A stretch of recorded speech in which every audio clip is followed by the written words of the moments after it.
Halo, selamat malam, selamat siang, selamat pagi semuanya. Saya Noval Abdaiza. Di sini saya akan mempresentasikan hasil, forecasting harga saham tipe IA dalam rangka memenuhi tugas time series analysis project dari Batchman. Di sini kita akan membahas beberapa poin, yaitu yang pertama ada background of project, kemudian dataset, data preparation, and EDA, forecasting model, conclusion, and recommendation. Yang terakhir adalah reference. Kita masuk ke background of project. Di sini saya memilih PT Chandra Asri Pasifik Tbk atau TPIA karena merupakan salah satu perusahaan petrokimia terbesar di Indonesia. Kemudian termasuk emiten dengan kapitalisasi pasar yang besar di Bursa Efek Indonesia. Harga saham mengalami perubahan yang lumayan drastis dalam beberapa tahun terakhir. Kemudian saya meng-capture fenomena-fenomena yang terjadi pada saham TPIA ini beberapa tahun belakangan. Harga saham naik hingga lebih dari 10.000, tepatnya pada tahun 2024. Dia mengalami koreksi tajam sampai harga 1.700, sekitar 1.700, 1.800 pada tahun 2026 atau tepatnya sebulan yang lalu. Hal ini menunjukkan adanya tren yang bagus di jangka panjang, kemudian adanya volatilitas yang cukup tinggi, kemudian adanya structural break. Nah, dalam pertemuan kali ini kita akan membahas problem statement dan objektif, yaitu untuk menjawab beberapa atau 3 pertanyaan berikut ini. Yang pertama, untuk menjawab apakah harga saham TPIA ini dapat diprediksi menggunakan data historis? Kemudian, apakah volume perdagangan memiliki hubungan dengan pergerakan harga? Dan pertanyaan ketiga, apakah volume perdagangan dapat meningkatkan akurasi forecasting? Yang ketiga pertanyaan ini akan kita jawab di akhir atau di pertemuan kali ini. Objektif dari proyek ini yaitu pertama menganalisis karakteristik time series harga saham TPIA, kemudian membangun model forecasting harga saham, kemudian membandingkan beberapa model forecasting, kemudian menguji pengaruh volume perdagangan terhadap akurasi prediksi forecasting tersebut. Ke dataset. Data yang saya ambil ini bersumber dari Yahoo Finance.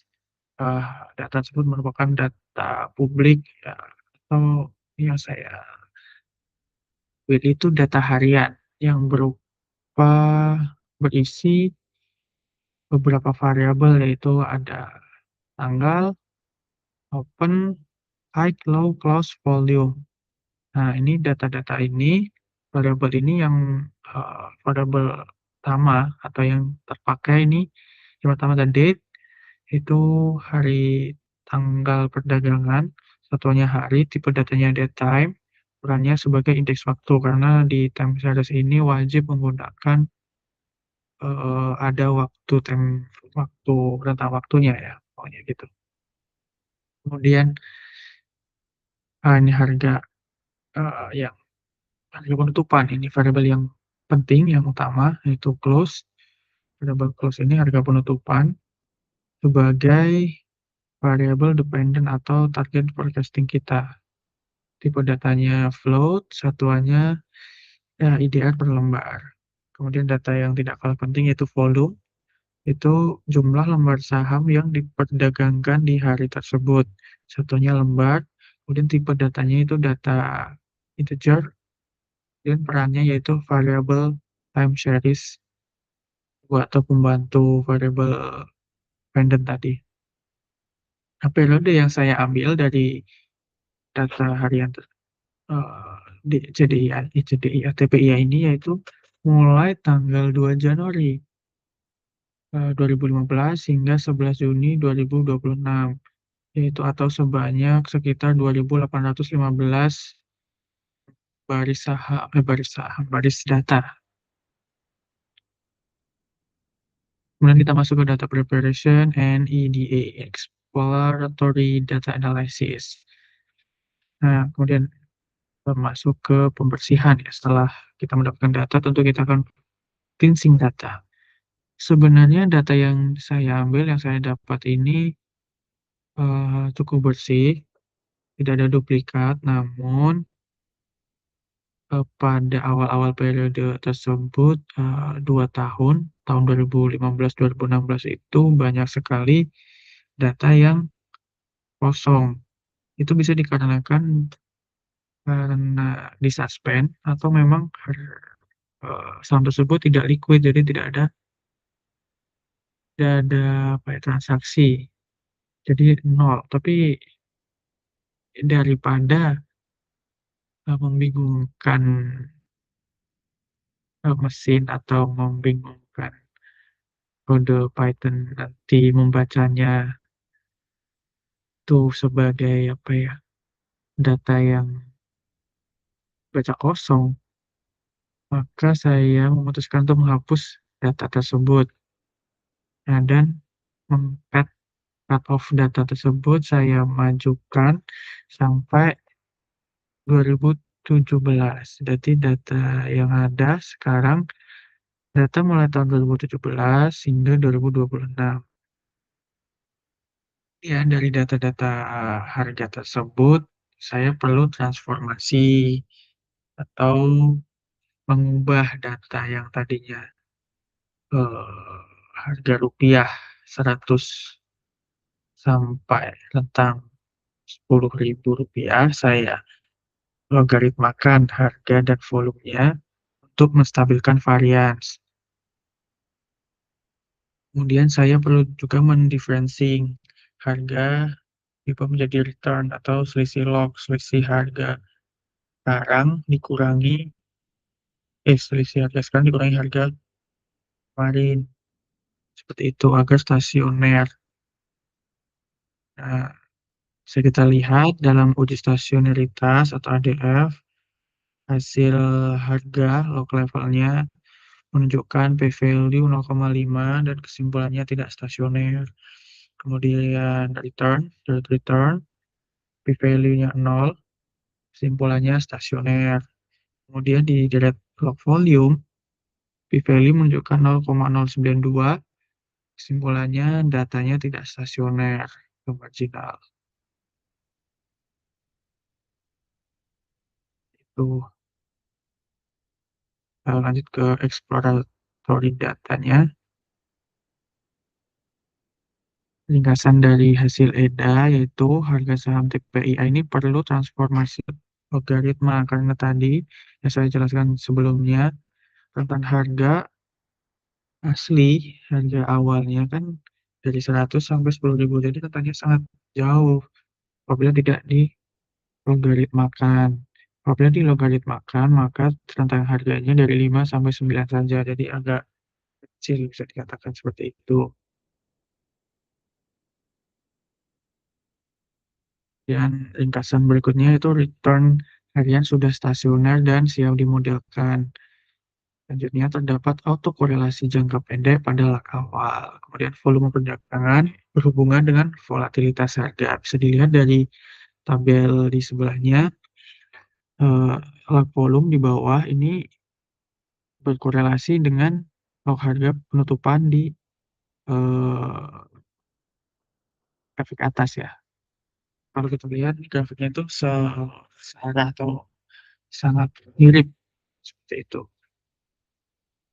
Nah, temuan ini mendukung penggunaan ARIMA berorder rendah dan ARIMA X dengan variable volume sebagai model forecasting.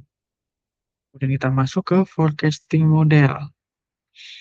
Nah, di sini saya menggunakan 4 model forecasting dari yang sederhana hingga kompleks. Yang paling sederhana yaitu naif, itu model model naif dengan asumsi harga besok sama dengan hari ini sebagai benchmark dasar. Kemudian menggunakan metode mean atau drift bagi baseline juga.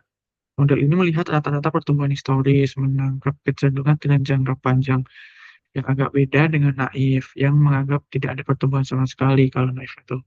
Kalau mean, kita di sini mempertimbangkan adanya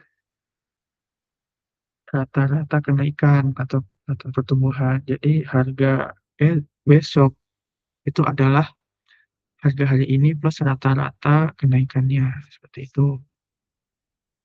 Kemudian menggunakan model ARIMA atau Auto Regressive Integrated Moving Average, yaitu model time series yang memanfaatkan pola data dari masa lalu. Tujuannya yaitu untuk menangkap pola jangka pendek dan autokorelasi terhadap return tadi. Kemudian model ARIMA X, model yang makin kompleks, itu di sini ARIMA X plus volume, itu ARIMA X adalah pengembangan dari ARIMA tadi. Kalau ARIMA hanya melihat harga masa lalu, kalau ARIMA X ini melihat harga masa lalu plus volumenya. Jadi ada tambahan variabelnya tadi, volume perdagangan. Di sini kita bisa melihat hasil dari pengukuran RMSE. Nah, kita bisa lihat hasilnya dari naif ini menunjukkan hasil 330,1, min 330,9, Arima 323,4, dan Arima X plus volume ini 321.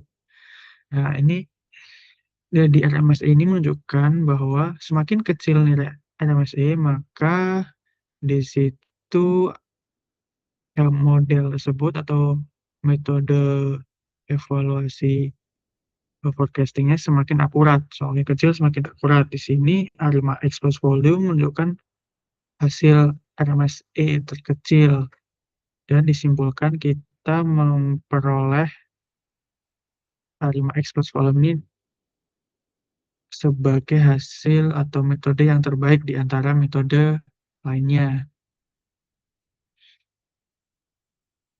Kita mendapatkan korelasi volume dan volatilitas itu ada di poin sebenarnya cukup kecil, 0,289, tapi lebih besar daripada korelasi volume dan return, itu 0,076, yang artinya volume tidak menjelaskan arah harga, tapi volume tersebut menjelaskan adanya pergerakan harga, yaitu tadi volume itu berkorelasi terhadap volatilitas harganya. Kemudian hasil dan forecasting 30 hari. Kita menggunakan model yang terbaik, yaitu X plus volume tadi. Itu karena volume menambah akurasi, meski harga TPIA itu udah mendekati, bisa dikatakan random walk, itu pergerakannya sangat acak, seperti itu. Hasil dari forecasting 30 hari menunjukkan bahwa harga relatif datar di kisaran harga 1.765. Yang ini menunjukkan bahwa rentan prediksi atau interval keyakinan semakin melebar seiring bertambahnya waktu. Hal ini menunjukkan bahwa semakin jauh periode yang diramalkan, maka semakin besar pula tingkat ketidakpastian hasil prediksinya. Dengan kata lain, model masih cukup yakin terhadap prediksi beberapa hari ke depan, namun tingkat keyakinannya itu akan berkurang untuk prediksi yang lebih jauh gitu. Semakin jauh prediksi forecastingnya, maka tingkat keyakinannya semakin kecil. Kita masuk ke kesimpulan dan rekomendasi. Kesimpulannya yaitu, yang pertama, harga saham TPIA tidak stasioner pada level harga, sehingga perlu dilakukan differencing satu kali untuk menghasilkan data yang stasioner yang siap dimodelkan. Kemudian, kedua, return saham TPIA memiliki karakteristik yang mendekati random walk, namun masih terdapat autokorelasi jangka pendek pada lag 1 dan lag 2 yang dapat dimanfaatkan untuk forecasting. Tadi lupa menjelaskan autokorelasi ini penting ya untuk apa ya, menyambungkan korelasi antar data agar tidak apa ya, tidak mesin itu tidak menganggap suatu data yang mirip atau yang familiar itu semata-mata berkorelasi. Contohnya, apabila pada musim panas eh, penjualan es krim meningkat dan disandingkan dengan tingkat serangan hiu di musim panas, nah, maka data tersebut akan berkorelasi. Nah, ini pentingnya autokorelasi, yaitu untuk mengkorelasikan antara dua data yang berbeda. Seperti itu. Kemudian ke poin yang ketiga, yaitu volume perdagangan lebih berkaitan dengan besarnya pergerakan harga atau volatilitas di pada arah pergerakan harga sehingga dapat menjadi variabel pendukung yang relevan dalam model. Dan yang keempat, model ARIMA 123 memberikan performa yang lebih baik daripada model baseline dan mean, menunjukkan bahwa pola historis masih memiliki nilai yang prediktif. Model A5X plus volume menghasilkan performa yang terbaik dengan RMSE terendah, yaitu tadi poin 321, IC terendah dan BIC terendah. Hasil tersebut menunjukkan bahwa penambahan informasi volume perdagangan mampu meningkatkan akurasi forecasting harga saham TPIA dibandingkan dengan hanya menggunakan data harga historis saja. Ya, rekomendasi kepada investor atau analis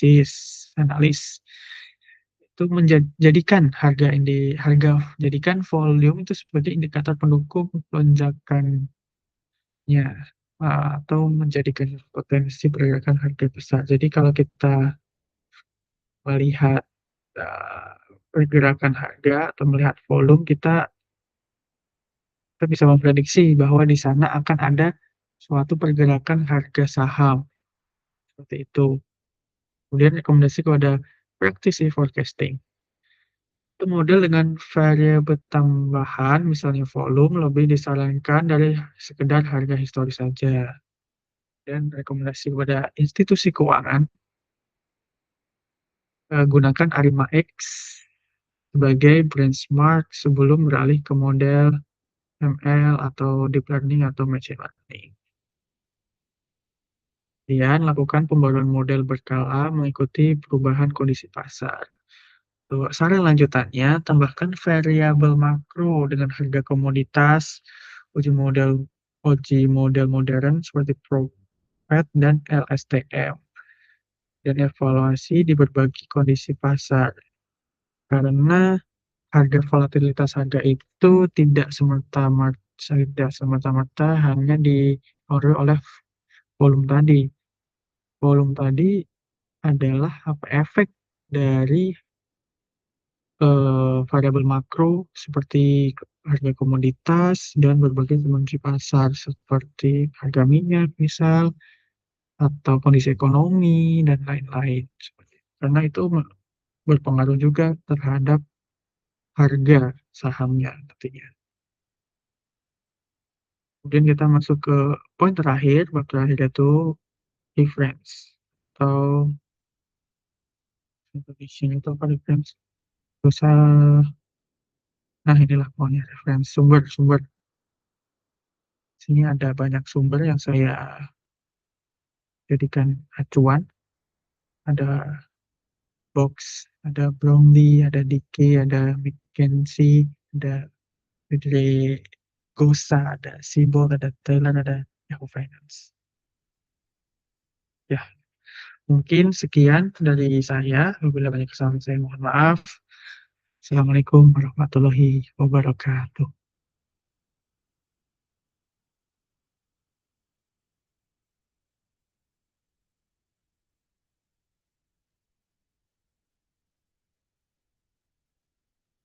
Sudah, mari kita sudahi. Itu loh masih ke-record. Mhm.